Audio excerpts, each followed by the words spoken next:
Hello everyone, David here.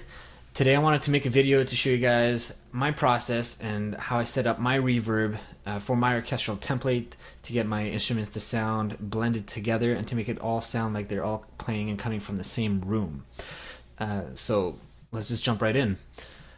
So basically, the way I learned this was from a video by Daniel James. So if any of you guys have watched his videos, in one of his videos, he talks about how he uses reverb, and he just says how he puts it on all of his group buses. So that's basically what I have here. Is I have my string, brass, percussion, drums, winds, choir, and they all have one reverb, and I have a setting on each one.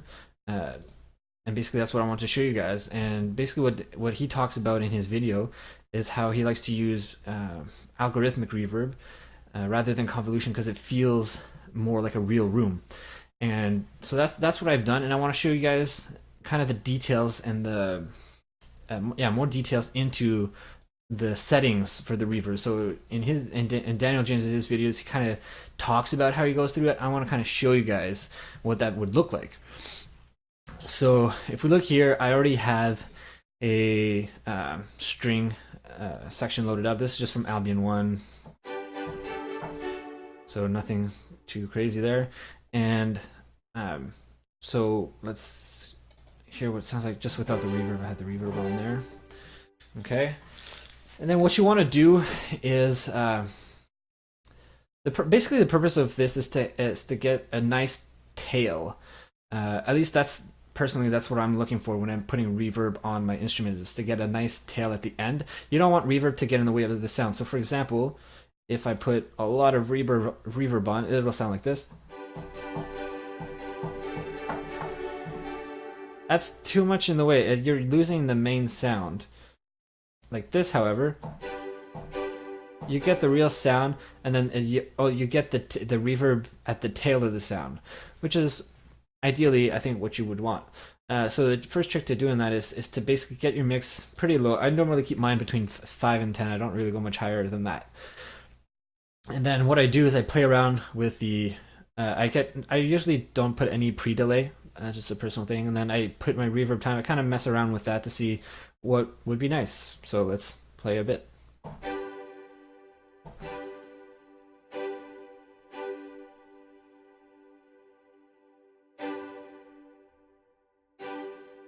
And I like it around there. That's what I picked for that one. And then what I did is I put the fusion width up, and then I kept the room size at 150. I mean, it goes up to 250.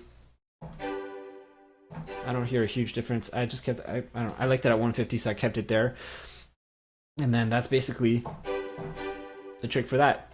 And that's what I did for my strings. And then what you would ideally want to do is kind of copy that over to your brass, let's say, for example, and then do a similar thing. Now, of course, here, let's say what I have Cinebrass loaded up. So just low brass. Right, without reverb. Okay. And now the thing about your reverb is that because you have different, you would probably have different libraries. Everyone has different libraries. They're all recorded in a different space. So for example, these Cinebrass, they were recorded, I think, at Sony Pictures Studios.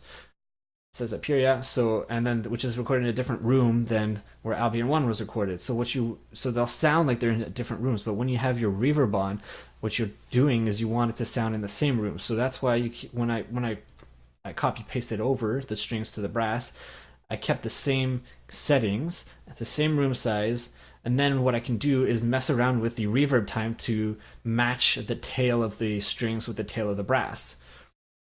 So let's see what this sounds like. Do that again. I'll match the sound right now. I hear more brass than strings.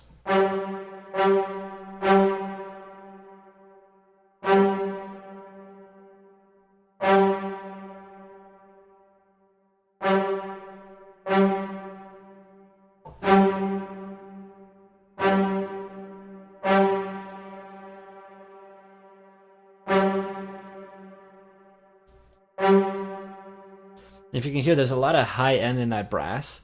So what I would do is then I would go and tweak around with the EQ. But the point is basically you want to try to line up the reverb tails so that they're about the same. They end about and tail off at about the same point so that they sound uniform.